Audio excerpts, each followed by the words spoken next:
That's reading the Holy Scripture, a well that never runs dry, a voice that speaks when we listen. Thomas à Kempis shows us it's not just words on a page, it's life, breathed into us, guiding us through prudence, grounding us in truth, lifting us beyond vanity and pride. And yet, as we draw strength from these sacred words, we face a new challenge.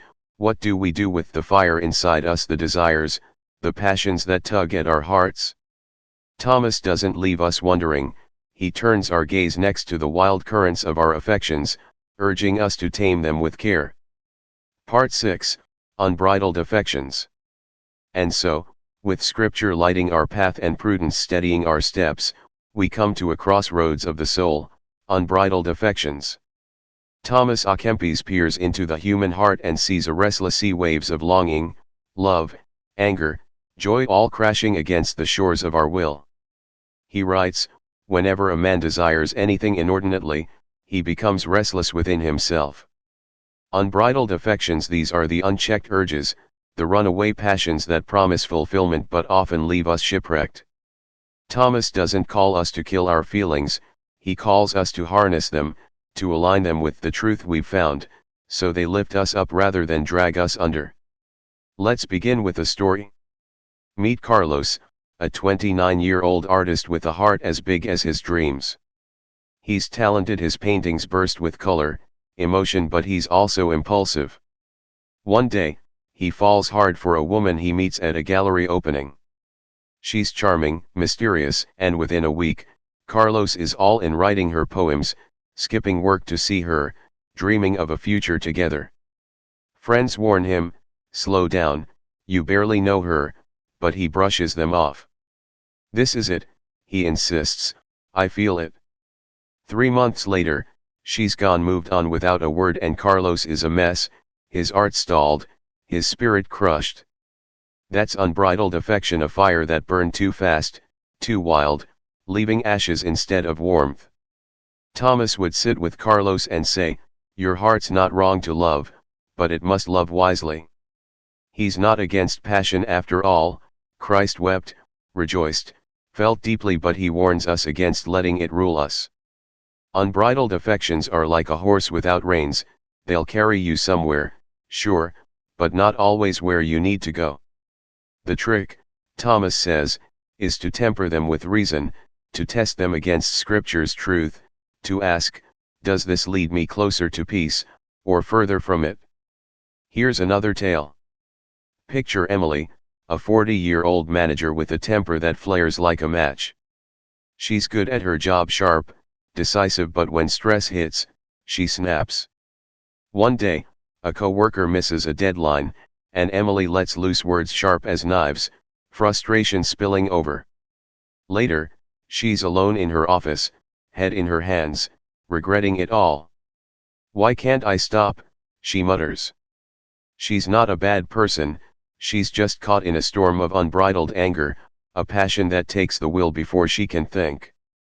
Thomas would whisper to her, peace lies in mastery, not slavery, to your affections. He'd point her to Christ, who faced betrayal and pain yet responded with love, not rage. Unpacking contentment in taming affections. What happens when we bridle these wild currents? Thomas ties it back to that deep contentment we've been chasing, a peace that holds even when our hearts race. Let's break it down, because this is where the battle meets the reward. First, it brings freedom. Carlos's whirlwind romance chained him, every thought, every move tied to someone else's whims. But imagine if he'd paused, prayed, let Scripture guide him, set your mind on things above, not on earthly things. He'd still feel love, but it wouldn't own him. That freedom lets you enjoy the good without drowning in it, to feel without being consumed. Second, it offers stability. Emily's outbursts left her shaky, regret piling on top of stress. Taming that anger doesn't mean stuffing it down, it means channeling it, asking, what's this really about? Maybe she reads, a gentle answer turns away wrath, and next time, she breathes, speaks softly, and walks away steady. That stability isn't cold, it's warm, a hearth instead of a wildfire. Third, it deepens joy. Unbridled affections chase highs, quick thrills, loud bursts, but they crash fast. Thomas says true joy grows slow and steady, rooted in love that lasts. Picture Carlos painting again, not for someone else, but for the beauty itself, or Emily laughing with her team, free from yesterday's storm. That's contentment, not a fleeting rush, but a quiet river running deep. Connecting to modern life. Let's bring this into your world, right here in 2025. Unbridled affections are everywhere, tugging at us like strings. Take work. Ever poured your heart into a project, obsessed over it, only to crash when it didn't pan out? Carlos's passion mirrors that, beautiful, but reckless. Scripture says, whatever you do, do it for the Lord, not your ego. What if you worked hard but let go of the outcome, finding peace in the effort itself? Or social media, that dopamine trap. You chase likes, fume at trolls, crave the next viral hit. Emily's anger lives there too, flaring at every slight. Thomas would say, bridle it. Scroll less, feel less ruled by it. Maybe read, love your enemies and let the fight go. In a world that feeds on excess, restraint is power, a path back to calm. And personal crises. A crush that consumes you, a grudge that festers. These are unbridled affections stealing your sleep. Carlos and Emily learned the hard way, but you don't have to. Guard your heart, Scripture warns, and Thomas echoes it. Feel deeply, yes, but don't let it run wild. Anchor it in truth, temper it with prudence, and you'll stand taller. A final story and reflection. One last story to tie it together. There's a man named Tom, 50, a widower rebuilding after loss. He loved his wife fiercely, and when she died, grief swallowed him raw, unbridled, a storm with no end. Friends pushed him to move on, but he couldn't. Then, one night, he opens his Bible to "The Lord is near to the broken-hearted." He weeps, but it's different, soft, healing. Over months, he reads, reflects, lets the words guide his pain. He starts volunteering, finds laughter again, not erasing her, but honoring her. His affection, once wild, finds a steady shore. That's unbridled affections, a call to feel fully but wisely, to let Scripture and truth shape what burns within. Thomas à Kempis shows us that peace isn't the absence of passion, but its mastery, a dance of the heart led by grace. And yet, as we learn to steer our affections, another trap lies in wait, one that tempts us to lean too hard on ourselves, to build castles on sand. Thomas sees it coming, and he guides us next to the subtle dangers of false hope and pride. Part 7, Avoiding False Hope and Pride. And so, with our affections tempered and our hearts anchored in Scripture's truth, we face a new test of the Spirit, avoiding false hope and pride. Thomas à Kempis peers into the shadows of our soul and spots two quiet thieves: false hope, that glittering mirage of empty promises, and pride, the whisper that says we're the masters of our fate. He writes, "Put not your trust in your own knowledge, nor in the cunning of any man, but in the grace of God." This isn't about crushing our dreams or shrinking our worth. It's about rooting them in what's real, not in illusions we craft or crowns we place on our own heads. Let's start with a story. Meet Priya, a 27-year-old grad student with big ambitions. She's brilliant, top of her class, professors singing her praises, and she's banking on a prestigious internship to launch her career. "This is my ticket," she tells herself, pouring every ounce of energy into the application, imagining the corner office, the accolades. She's so sure it's hers that she skips other options, brushes off advice, and when the rejection email lands, it's a gut punch. She's crushed not just by the loss, but by the realization she'd pinned her whole future on a shaky what if. That's false hope, bright, bold, but built on nothing solid, leaving her adrift when it collapses. Thomas would sit beside Priya and say, "Hope is good, but let it rest on God, not on fleeting chances." He's not against ambition. Christ himself aimed high, to save us all, but he warns us against hitching our hearts to things that can't hold the weight. False hope is a phantom. It dazzles us with visions of control, of if only, then vanishes when the wind shifts. True hope, Thomas says, looks beyond the moment, beyond our plans, to a grace that never fails. Now, here's another tale. Picture James, a 45-year-old salesman with a knack for closing deals. He's good, really good, and he knows it. Clients love him, his numbers shine, and over time, that confidence hardens into pride. I've got this, he thinks, skipping team meetings, ignoring feedback, trusting his gut over everything else. Then a big deal flops, his charm doesn't land, the client walks, and suddenly, he's scrambling, ego bruised, team distant. How did this happen, he mutters. Thomas would answer, pride lifted you up, but it couldn't catch you when you fell. Pride, Thomas warns, is a fragile throne. It builds us up, makes us feel invincible, wise, untouchable, but it's a house of cards, trembling at the first gust. He points us to Christ, who washed feet instead of claiming glory, who leaned on his Father, not himself. Avoiding pride isn't about self-doubt, it's about self-truth, seeing our gifts as borrowed, our strength as shared, our victories as grace, not grit alone. Unpacking contentment in avoiding false hope and pride. What do we gain by dodging these traps? Thomas weaves it into that same tapestry of contentment, a peace that's steady, not swayed by illusions or ego. Let's unpack it, because this is where humility meets reality. First, it brings grounding. Priya's false hope soared her high, but the crash left her lost. Imagine if she'd hoped with open hands, I'll try, but I'm not the author of my story. When the rejection came, she'd still ache, but she'd stand, rooted in a trust bigger than one internship. That grounding isn't defeat, it's freedom from chasing ghosts, a contentment that says, I'm okay, even here. Second, it fosters resilience. James's pride propped him up, but when it toppled, he had nothing to lean on. Strip that away, and he'd find strength not in his own hype, but in humility's quiet power. Next time a deal fails, he'd shrug, learn, lean on his team, and bounce back. That resilience is contentment's backbone, unshaken because it's not built on sand. Third, it deepens trust. False hope and pride both scream, I've got this, but Thomas says, you don't, and that's fine. Letting go of those crutches, Priya's perfect plan, James's self-made crown, opens you to a steadier hand.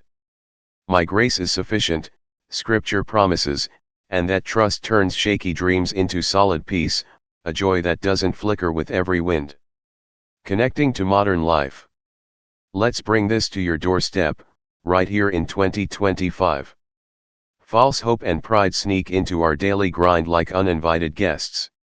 Take work. Ever pinned your happiness on a raise, a promotion, telling yourself, this'll fix everything? Priya's story rings true. Their hours spent dreaming, only to crash when it doesn't pan out. Thomas would say, hope, but hope wisely. Work for it, sure, but don't let it own you. Find peace in the doing, not just the winning. Or social media, that pride factory. You post a pic, a win, a hot take, fishing for likes to prove you're somebody. James's swagger lives in those metrics. Every thumbs up a brick in your ego's wall. Then the algorithm shifts, the likes dry up, and you're rattled. Avoid pride, Thomas urges. Share, enjoy, but don't build your worth on it. Rest in something deeper, something that doesn't crash with the Wi-Fi. And personal crises.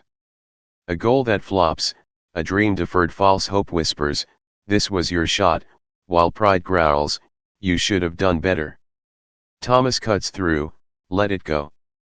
Priya and James learned hope in grace, not plans, trust in God, not yourself. In a world that peddles quick fixes and self-made myths, this is radical, a peace that holds when the illusions fade. A final story and reflection. One last tale to seal it. There's a woman named Aisha, 60, a gardener with a quiet pride in her blooms. She's spent years coaxing roses from stubborn soil, trusting her hands over anyone's advice. One season, she bets big plants a rare strain, dreams of awards. A drought hits, the flowers wither, and her pride stings as sharp as her hope fades. Then, one morning, she reads, "Humble yourselves under God's mighty hand." She lets go, stops chasing the prize, tends what's left. Next year, a humble patch thrives, not flashy, but hers. It's enough, she smiles. That's avoiding false hope and pride, a call to dream humbly, to stand steady, to trust beyond ourselves. Thomas A. Kempis shows us contentment isn't in the glitter of false dreams or the height of pride's tower, it's in the quiet soil of grace. And yet, as we shed these illusions and lean into humility, another subtle snare creeps in, one that pulls us too close to the world's embrace, blurring the lines we've worked to draw. Thomas spots it, and he beckons us next to the wisdom of keeping a careful distance. Part 8, Shunning Over Familiarity. And so, with false hope humbled and pride laid low, we step into a quieter but no less vital lesson, shunning over familiarity. Thomas A. Kempis looks at the web of human connections and sees a risk not in love or friendship itself, but in letting them grow too casual, too unguarded. He writes, "Be not too familiar with any, lest you fall into contempt or be drawn into their vanities." This isn't about coldness or pushing people away, it's about guarding your soul's peace, keeping a sacred space where God, not the crowd, holds sway. Let's start with a story. Meet Liam, a 33-year-old barista with a warm smile and a knack for making everyone feel at home. He's the guy who knows your order before you speak, who chats with regulars like their family. It's a gift, customers adore him, and the coffee shop hums with his easy charm. But over time, that openness spills over. He's lingering after shifts, joining late-night rants, sharing too much his dreams, his doubts. One day, a regular turns sour, spreads a rumor from an offhand gripe Liam let slip, and suddenly, he's the punchline, his trust bruised. That's overfamiliarity, a line crossed from kindness to carelessness, leaving him exposed. Thomas would sit with Liam and say, "Friendship is good, but keep your heart's door ajar, not wide open." He's not against closeness, Christ himself had his 12, but he warns us against letting the world in too deep, too fast. Overfamiliarity is a thief of boundaries, it muddies the stillness we built, pulling us back into the vanities we've left behind. It's not distrust, it's discernment, a prudent shield for the soul. Here's another tale. Picture Nadia, a 38-year-old writer thriving in a tight-knit creative circle. She's found her tribe, late-night brainstorming, shared triumphs, a bond forged in ink and coffee. But the lines blur. She's texting constantly, diving into their dramas, breakups, feuds, petty jabs. Soon, she's less writer, more confidant, her own work stalled as she's swept into their whirl. One day, a friend's critique turns personal, cutting deeper because she's let them too close. "I should have seen it coming," she sighs. Thomas would nod, "Shun over familiarity, and you'll keep your peace." Unpacking contentment in shunning over familiarity. What do we gain by holding this distance? Thomas ties it to that same thread of contentment, a peace that stays clear, unclouded by the world's pull. Let's dig in, because this is subtle but strong. First, it preserves clarity. Liam's open heart muddled his focus, customers became judges, not guests. Stepping back, he'd still smile, still serve, but with a quiet reserve that keeps his soul his own. That clarity isn't isolation, it's freedom to love without losing yourself, a contentment that doesn't bend to every breeze. Second, it protects strength. Nadia's circle drained, her energy sapped, creativity dulled. Shunning over familiarity doesn't mean cutting ties, it means setting limits, guarding the well she draws from. Imagine her writing again, engaging but not entangled, her spirit steady. That strength fuels contentment, a calm that endures, not one frittered away. Third, it deepens reverence. Overfamiliarity cheapens what's sacred. Liam's trust, Nadia's craft, our inner quiet. Thomas points to scripture, guard your heart, for it is the wellspring of life. Keeping distance honors that wellspring, keeps it holy. It's not aloofness, it's awe, a contentment rooted in knowing what's worth protecting. Connecting to modern life. Let's bring this to your world, right here in 2025. Overfamiliarity slips into our days like a shadow. Take work. Ever gotten too chummy with colleagues, only to regret it? Liam's story hits home, a casual vent turns into office gossip, and your guard's down. Thomas would say, be kind, but cautious. Share, connect, but don't overspill. Keep your peace intact. Or social media, that overfamiliar playground. You're in group chats, DMS, spilling thoughts to virtual strangers. Nadia's blur echoes there too deep, too soon, and a troll's barb stings harder. Shun it, Thomas urges. Engage, sure, but hold a line. Don't let the crowd out your soul's quiet. And personal crises? A friend leans too hard, or you lean too much. Overfamiliarity blurs boundaries. Liam and Nadia learned, closeness is gold, but unguarded closeness rusts. Walk with them, Thomas says, but not into their storms. In a world that craves constant connection, this distance is radical, a peace that stands apart. A final story and reflection. One last tale to root it. There's a man named Hassan, 55, a librarian with a gentle way. He loves his patrons, knows their tastes, chats about books, but he's a mystery too, rarely sharing beyond the shelves. One day, a reader prize, pushing for personal tales. Hassan smiles, deflects, the stories are in here, tapping a novel. Later, alone, he reads, Be Still and Know.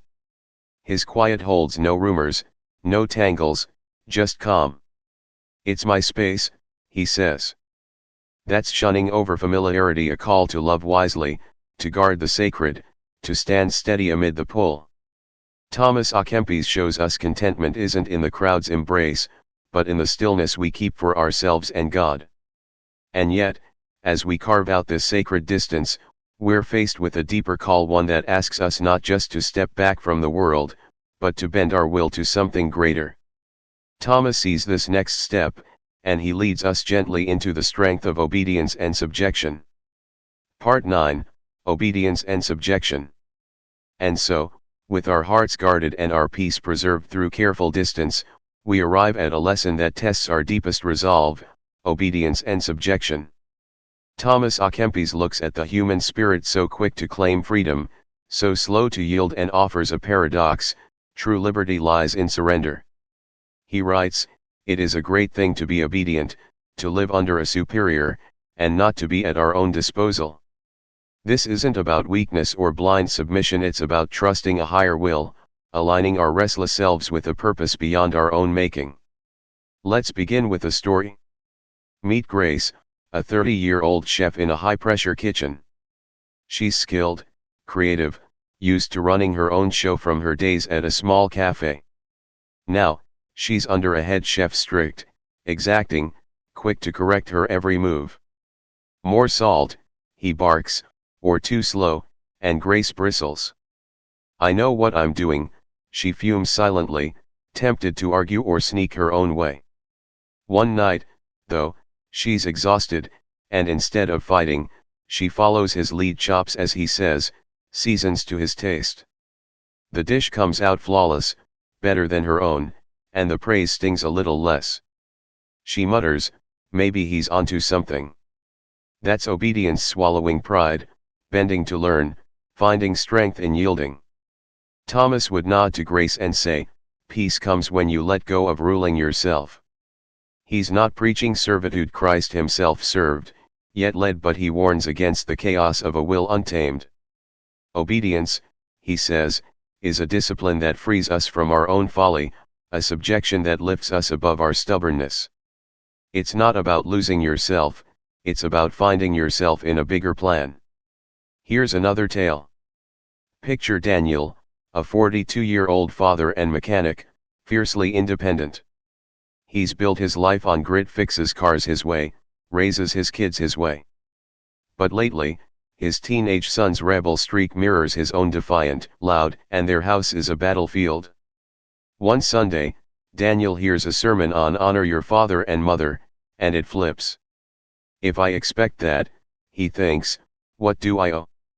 He starts small, listens to his wife's advice on parenting, follows a counselor's plan instead of winging it. The fights ease, trust creeps back.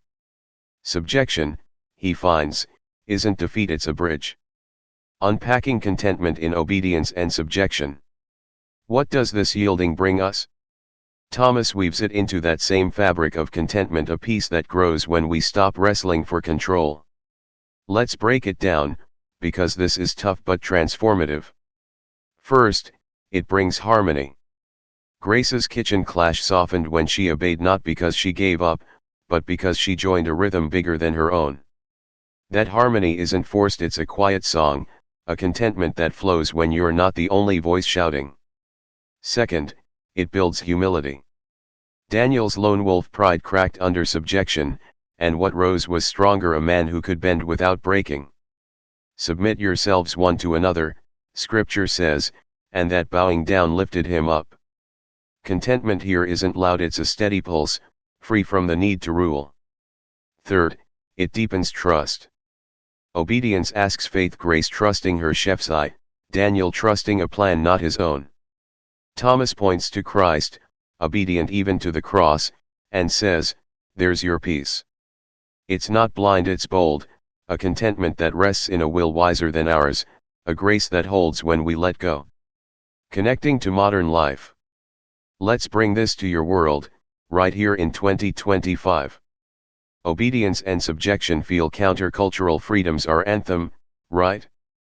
But look closer. Take work, ever clashed with a boss, convinced your way's better? Grace's stove-side grit is yours, pushing back feels right until it doesn't. Thomas says, try yielding. Follow the lead, not out of fear, but to learn. Peace sneaks in when you're not at war. Or social media, that echo chamber of me. You're curating your truth, dodging anyone who disagrees. Daniel's stubbornness thrives there, scrolling solo, bowing to no one. Subject yourself, Thomas urges. Listen to a friend's call, a pastor's word, even a critic. Contentment grows when you're not the king of your feed. And personal crises? A family rift, a life choice, your instincts to steer alone. Grace and Daniel learned, obedience isn't chains, it's a compass. Thy will be done, Scripture prays, try it, bend to it, and the chaos quiets. In a world obsessed with my way, this surrender is radical, a peace that stands when you kneel. A final story and reflection. One last tale to ground it. There's a woman named Ruth, 65, a retired nurse who's always led her ward, her home, her life. Age slows her, and her daughter steps in, plans meals, drives her to appointments. Ruth chafes, I can do it myself, but one day, she reads, obey as unto the Lord. She softens, lets her daughter lead. The car rides silent, then warm. Ruth smiles, thanks. Subjection turns a fight into a gift. That's obedience and subjection, a call to bend wisely, to trust deeply, to find strength in surrender. Thomas A. Kempis shows us contentment isn't in clutching control, but in releasing it to hands greater than ours. And yet, as we yield our will and find peace in alignment, another subtle challenge emerges, one that tempts us to fritter away that quiet with careless words. Thomas sees this too, and he draws us next into the discipline of guarding our speech. Part 10, Avoiding Idle Talk. And so, with our spirits humbled through obedience and our hearts steadied by subjection, we come to a lesson that sharpens our focus even further, avoiding idle talk. Thomas A. Kempis peers into the chatter of the world and sees a danger not in speech itself, but in the empty noise that spills from our lips. He writes, shun idle talk, for it brings no profit and often leads to sin. This isn't about silence for its own sake, it's about guarding the peace we've gained, keeping our words worthy of the truth we've embraced. Let's start with a story. Meet Tara, a 28-year-old office worker with a quick laugh and a quicker tongue. She's the life of the break room: jokes, gossip, stories that keep everyone grinning. One afternoon, she's riffing on a co-worker's latest blunder. Nothing mean, just fun, she thinks. The group chuckles, but later, that co-worker overhears, and the sting lands hard. Tara's gut twists. I didn't mean it, she tells herself, but the damage is done. Her words, light as air, weigh heavy now. That's idle talk, a spark that flares thoughtlessly, burning bridges she didn't see. Thomas would sit with Tara and say, words are a gift, use them well, or hold them back. He's not against laughter or talk. Christ spoke, taught, even jest, but he warns us against letting our tongues run loose. Idle talk is a thief. It steals our peace, stirs trouble, pulls us back into the vanities we've shed. It's not about muting yourself, it's about meaning what you say, saying what matters. Here's another tale. Picture Mark, a 50-year-old retiree who's taken up volunteering at a community center. He's friendly, chatty, loves swapping tales with the regulars. But some days, it drifts hours lost to rumors, complaints, what-ifs about the weather or the news. One evening, he's home, restless, feeling oddly empty. What did I even say today, he wonders. Nothing sticks, no depth, no good. Thomas would nod, idle words waste the soul's breath. Mark's not wrong to connect, but the drift dulls him, scatters the clarity he's worked for. Unpacking contentment in avoiding idle talk. What do we gain by reining in our words? Thomas threads it into that same tapestry of contentment, a peace that deepens when we speak with purpose. Let's unpack it, because this is small but mighty. First, it brings stillness.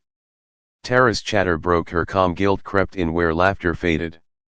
Imagine her pausing next time, holding back the quip, letting quiet settle. That stillness isn't dull, it's rich, a contentment that guards her heart from regret's echo. Second, it builds integrity. Mark's endless talk left him hollow words without weight. Avoiding idle chatter lifts them when he speaks, it's real, kind, useful. Let your yes be yes, Scripture says, and that focus strengthens him, a contentment tied to being true. Third, it deepens presence. Idle talk pulls us out into gossip, into noise, while silence draws us in. Tara, quiet, sees her co-workers slump. Mark, reserved, hears a volunteer's need. Thomas points to Christ, whose words healed, not wandered. That presence feeds contentment, a peace that lives in the now, not the babble. Connecting to modern life. Let's bring this to your doorstep, right here in 2025. Idle talks everywhere, buzzing like static. Take work: ever caught in event session, griping about the boss or the grind? Tara's break room lives there, fun till it's not. Thomas says, hold your tongue. Vent less, solve more, peace stays when words don't spill. Or social media, that idle talk megaphone. You're tweeting takes, dunking on strangers, filling threads with fluff. Mark's drift thrives online: scroll, type, repeat, and hours vanish. Avoid it, Thomas urges. Post with care, or don't. Silence beats noise, keeps your soul steady. And personal crises? A tense day, and you're unloading, rambling to anyone who'll listen. Tara and Mark learned, idle words stir the pot, not settle it. Be slow to speak, Scripture advises, try it, and the storm quiets. In a world that loves chatter, this restraint is gold, a peace that holds when lips still. A final story and reflection. One last tale to lock it in. There's a woman named Lena, 45, a hairdresser with a bustling salon. She's chatty, clients love her tales, but one day, a regular shares a loss, and Lena's instinct is to fill the air: jokes, small talk. The woman's eyes dim. Later, Lena reads, a fool multiplies words. Next time, she listens, nods, says little, I'm here. The silence binds them, deep and true. Less is more, she thinks.